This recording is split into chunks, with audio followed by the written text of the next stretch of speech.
नमस्कार, आप देख रहे हैं प्रश्नकाल। मैं हूं प्रीति सिंह। संसदीय लोकतंत्र में कार्यपालिका की निगरानी और जवाबदेही तय करने के लिए विधायिका के पास कई तरह के तरीके हैं और उसमें प्रश्नकाल सबसे महत्वपूर्ण है। संसद के दोनों सदनों में प्रश्नकाल की कार्यवाही के दौरान विभिन्न विषयों से जुड़े सवाल पूछे जाते हैं, जिसका जवाब संबंधित मंत्रालयों की ओर से दिया जाता है। राज्यसभा में प्रश्नकाल के दौरान विभिन्न दलों के सांसदों ने मंत्रालयों से जुड़े कई विषयों पर सवाल पूछे, जिसका सरकार की ओर से जवाब दिया गया। लोकसभा में भी प्रश्नकाल के दौरान विभिन्न मंत्रालयों से जुड़े विषयों पर सदस्यों ने सवाल पूछे, जिसका संबंधित मंत्रालय की ओर से जवाब दिया गया। आइए एक नजर डालते हैं ऐसे ही कुछ अहम प्रश्नों पर। आज के कार्यक्रम का पहला सवाल लोकसभा से जुड़ा हुआ है। इस सवाल को लोकसभा सांसद अरुण कुमार सागर ने पूछा। उन्होंने वित्त मंत्रालय से प्रधानमंत्री मुद्रा योजना से जुड़ा सवाल पूछा। अपने सवाल में उन्होंने जानना चाहा कि क्या सरकार ने प्रधानमंत्री मुद्रा योजना शुरू की है, अगर हाँ तो इसके बारे में क्या जानकारी है। आगे अपने सवाल में उन्होंने पूछा कि क्या उत्तर प्रदेश में विशेष रूप से शाहजहांपुर संसदीय निर्वाचन क्षेत्र के लोगों को इस योजना का लाभ मिला है, अगर हाँ तो आज की तिथि के अनुसार ब्यौरा क्या है। इस सवाल का जवाब वित्त मंत्रालय में राज्य मंत्री पंकज चौधरी ने दिया। उन्होंने अपने जवाब में बताया कि PMMY यानी प्रधानमंत्री मुद्रा योजना की शुरुआत 8 अप्रैल 2015 को हुई। प्रधानमंत्री मुद्रा योजना के तहत सदस्य ऋण संस्थानों यानी बैंक, गैर बैंकिंग वित्तीय कंपनियां, लघु वित्तीय संस्थान, अन्य वित्तीय मध्यस्थों के माध्यम से 10 लाख रुपए तक के ऋण प्रदान किए जाते हैं। ऋण 3 श्रेणियों में दिए जाते हैं, शिशु, किशोर और तरुण में प्रदान किए जाते हैं, जो कर्ज लेने वालों के उद्यम के संदर्भ में विकास चरण और वित्त पोषण की जरूरतों को दर्शाते हैं। शिशु श्रेणी में 50,000 रुपए तक के ऋण, किशोर श्रेणी में 50,000 रुपए से अधिक और 5 लाख रुपए से कम के ऋण और तरुण श्रेणी में 5 लाख रुपए से अधिक और 10 लाख रुपए तक के ऋण नई पीढ़ी के आकांक्षी युवाओं में उद्यमिता को बढ़ावा देने के उद्देश्य से ये सुनिश्चित किया जाता है कि शिशु श्रेणी के ऋणों को प्राथमिकता दी जाए और इसके बाद किशोर और तरुण श्रेणियों के ऋणों पर ध्यान दिया जाए। शिशु, किशोर और तरुण के तहत सूक्ष्म उद्यम क्षेत्र के विकास की रूपरेखा और व्यापक उद्देश्य के तहत मुद्रा योजना द्वारा पेश किए जा रहे उत्पादों को इस तरह डिजाइन किया गया है कि वो विभिन्न क्षेत्रों, व्यवसायिक गतिविधियों की आवश्यकताओं को पूरा करने में सक्षम हो। प्रधानमंत्री मुद्रा योजना के तहत विनिर्माण, व्यापार और सेवा क्षेत्रों और कृषि से संबद्ध कार्यों जैसे मुर्गी पालन, डेयरी, मधुमक्खी पालन आदि में आय सृजन गतिविधियों के वित्त पोषण के लिए दोनों घटकों सावधि ऋण और कार्यशील पूंजी के संदर्भ में ऋण प्रदान किए जाते हैं। ब्याज दर को लेकर RBI के दिशा निर्देशों के अनुसार ऋण देने वाले संस्थानों द्वारा तय की जाती है। कार्यशील पूंजी सुविधा के मामले में उधार लेने वालों के ऋण पर 1 दिन बीतने के बाद ब्याज लगाया जाता है। प्रधानमंत्री मुद्रा योजना वंचित और सामाजिक आर्थिक रूप से उपेक्षित समुदाय को वित्तीय सहायता प्रदान करने की दिशा में एक महत्वपूर्ण पहल है, जिसने लाखों लोगों के सपनों और आकांक्षाओं को पूरा करने की ताकत दी है और लोगों में आत्मसम्मान और स्वतंत्रता की भावना का संचार किया है। मुद्रा पोर्टल पर MLI द्वारा अपलोड किए गए आंकड़ों के अनुसार इस योजना के आरंभ से जून 2024 तक की स्थिति के मुताबिक 29.79 लाख करोड़ रुपए के 48.78 करोड़ से अधिक के ऋण मंजूर किए गए हैं। मुद्रा पोर्टल पर MLI द्वारा अपलोड किए गए आंकड़ों के अनुसार इस योजना के आरंभ से जून 2024 तक की स्थिति के अनुसार 2.87 लाख करोड़ रुपए के 4.80 करोड़ से अधिक के ऋण उत्तर प्रदेश राज्य में मंजूर किए गए हैं। प्रधानमंत्री मुद्रा योजना के तहत मंजूर किए गए ऋणों के संसदीय निर्वाचन क्षेत्रवार आंकड़े नहीं रखे जाते। इस योजना के आरंभ से जून 2024 तक की स्थिति के अनुसार उत्तर प्रदेश के शाहजहांपुर में मुद्रा योजना के अंतर्गत 2,153 करोड़ रुपए के 2.75 लाख से अधिक के ऋण मंजूर किए गए हैं। अब सवाल सांस्कृतिक विरासत के महत्व के बारे में जागरूकता से जुड़ा हुआ। इस सवाल को पूछा लोकसभा सांसद वैजयंत पांडा ने। उन्होंने संस्कृति मंत्रालय से पूछा कि क्या सरकार ने सांस्कृतिक विरासत के महत्व के बारे में जागरूकता के लिए कोई अभियान शुरू किया है या शुरू करने की योजना है। अगर हाँ, तो इन अभियानों और मीडिया जिनके माध्यम से उन्हें प्रसारित किया जाएगा, इसे लेकर क्या जानकारी है। इन अभियानों के लिए लक्षित दर्शक कौन है और इसका क्या प्रभाव पड़ने की संभावना है। क्या इन जागरूकता अभियानों में स्थानीय समुदायों और संगठनों की कोई भूमिका है और अगर हाँ, तो इस बारे में क्या जानकारी है। इस सवाल का जवाब संस्कृति और पर्यटन मंत्री गजेंद्र सिंह शेखावत ने दिया। उन्होंने अपने जवाब में बताया कि सांस्कृतिक जागरूकता की प्रासंगिकता को मान्यता देते हुए मंत्रालय नियमित रूप से विश्व धरोहर दिवस, विश्व धरोहर सप्ताह, अंतर्राष्ट्रीय संग्रहालय दिवस, गणतंत्र दिवस, स्वतंत्रता दिवस और गांधी जयंती जैसे विभिन्न अवसरों पर प्रदर्शनियों, स्लाइड शो की मदद से व्याख्यान, कार्यशालाओं, प्रतियोगिताओं और अन्य कार्यक्रमों के माध्यम से सांस्कृतिक जागरूकता कार्यक्रम आयोजित करता है, जिसमें आम जनता, स्कूल और कॉलेज के छात्र शामिल होते हैं। इसके अलावा चुनिंदा स्मारकों पर व्याख्या केंद्र में वीडियो फिल्में दिखाई जाती हैं। संस्कृति मंत्रालय भी नियमित रूप से स्वतंत्रता दिवस, गणतंत्र दिवस, गांधी जयंती, अंबेडकर जयंती, कवि गुरु रविन्द्रनाथ टैगोर की जयंती, वाचन दिवस, अंतर्राष्ट्रीय संग्रहालय दिवस, शिक्षक दिवस जैसे महत्वपूर्ण अवसरों पर पुस्तक प्रदर्शनी कार्यक्रम और ऑनलाइन और ऑफलाइन मोड में व्याख्यान आयोजित करता है, ताकि आम जनता के लिए पुस्तकों के रूप में हमारी सांस्कृतिक विरासत के महत्व के बारे में जागरूकता बढ़ाई जा सके। आजादी का अमृत महोत्सव कार्यक्रम गतिविधियों के तहत किला और कहानियां अभियान, वंडर केप्स अभियान, माधवपुर घेड़ उत्सव, कलांजलि कार्यक्रम, वितस्ता, करमीर की बौद्ध विरासत का जश्न और मेरा गांव मेरी धरोहर जैसे कार्यक्रम आयोजित किए गए।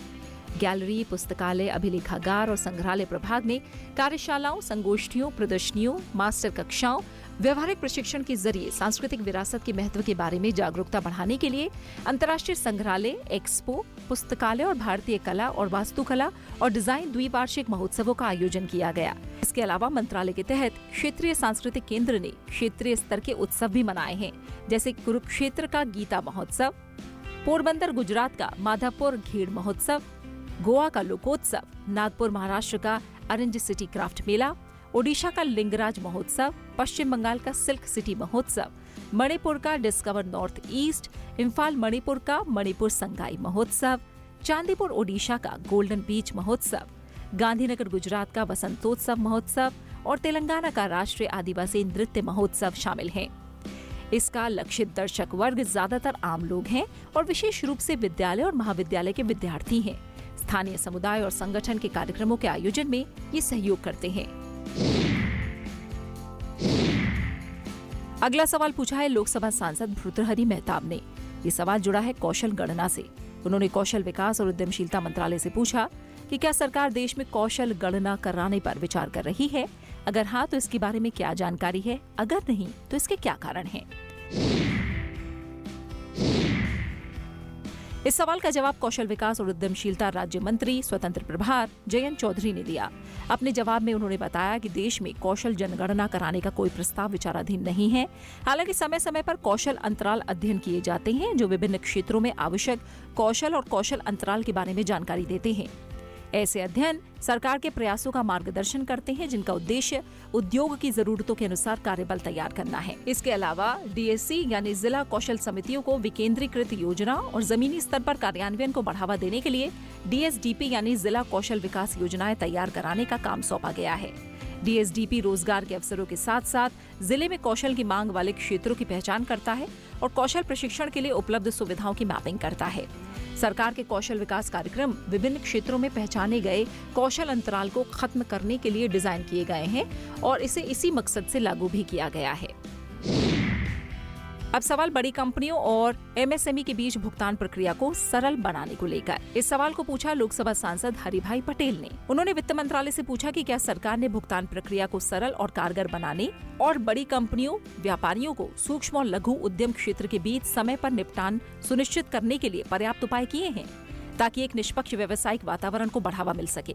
अगर हाँ, तो बड़ी कंपनियों, व्यापारियों द्वारा अनुपालन की जाने वाली निर्धारित समय सीमा क्या है और एमएसएमई को भुगतान में विलंब के कारण क्या प्रभाव होंगे, और क्या सरकार ने व्यवसायों पर पड़ने वाले प्रभावों पर विचार किया है? अगर हाँ, तो इस बारे में क्या जानकारी है?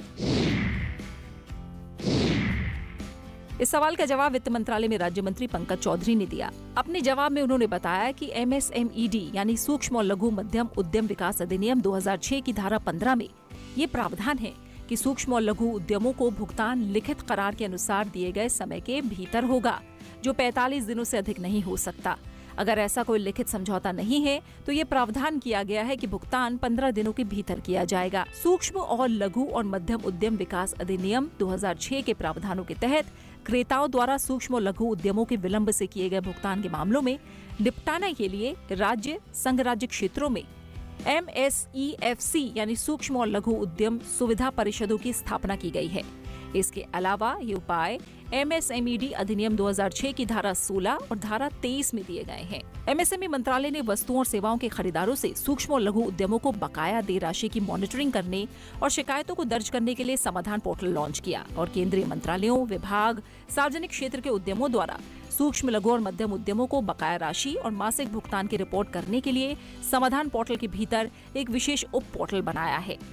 भारत सरकार ने केंद्रीय सार्वजनिक क्षेत्र के उद्यमों और 500 करोड़ रुपए या उससे अधिक के कारोबार वाली सभी कंपनियों को निर्देश दिया है कि वो खुद को यानी ट्रेड रिसीवेबल्स डिस्काउंटिंग सिस्टम से जोड़ लें, जो एक इलेक्ट्रॉनिक प्लेटफॉर्म है जो कई फाइनेंसरों के माध्यम से MSME की व्यापार प्राप्तियों की छूट की सुविधा प्रदान करता है।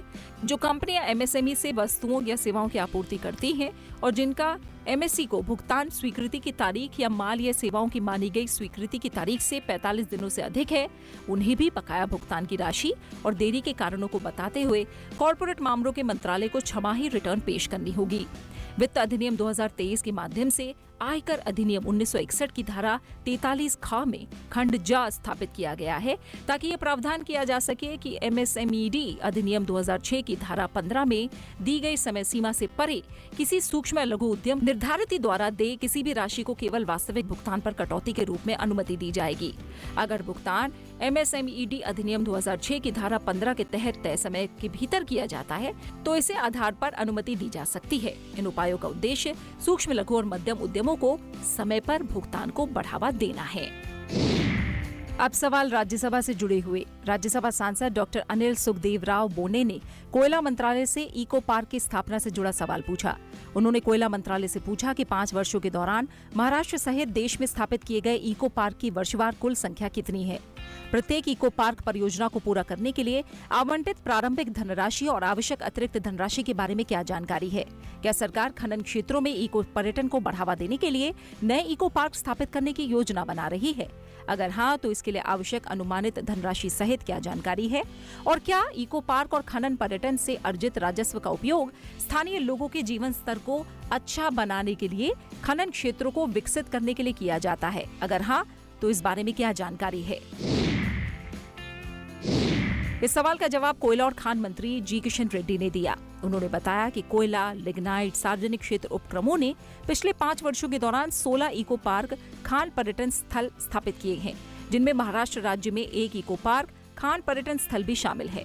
कोयला, लिग्नाइट, PSU द्वारा इको पार्क खान पर्यटन स्थल का विकास राजस्व अर्जन के लिए नहीं बल्कि पुनरुद्धार, पौधारोपण के एक भाग के रूप में किया जाता है ताकि स्थानीय पर्यटन को बढ़ावा दिया जा सके और खनन क्षेत्रों में संरक्षण को बढ़ावा दिया जाए। South eastern coalfields limited Chhattisgarh के केनापारा इको पार्क को स्थानीय स्वयं सहायता समूहों द्वारा माइन टूरिज्म को बढ़ावा देने के लिए संचालित और रखरखाव किया जाता है। स्वयं सहायता समूह अपनी आजीविका के लिए फ्लोटिंग रेस्टोरेंट, मछली पालन और इको पार्क की बोटिंग सुविधाओं से भी राजस्व अर्जित कर रहे हैं। अब सवाल देश में विमानपत्तनों पर यात्री क्षमता बढ़ाने की योजना से जुड़ा। इस सवाल को पूछा है राज्यसभा सांसद नरहरि अमीन ने। उन्होंने नागर विमानन मंत्रालय से पूछा कि क्या सरकार देश में विमानपत्तनों पर यात्री क्षमता में वृद्धि करने की योजना पर काम कर रही है। अगर हाँ, तो इस योजना के तहत देश में अब तक कितने विमानपत्तनों का चयन किया गया है। क्या गुजरात के अहमदाबाद विमानपत्तनों को भी यात्री क्षमता में वृद्धि करने के लिए चुना गया है। अगर हाँ, तो अहमदाबाद विमानपत्तन पर कुल यात्री क्षमता में कितने % वृद्धि की योजना बनाई गई है। इस सवाल का जवाब नागर विमानन मंत्रालय में राज्य मंत्री मुरलीधर मोहोल ने दिया।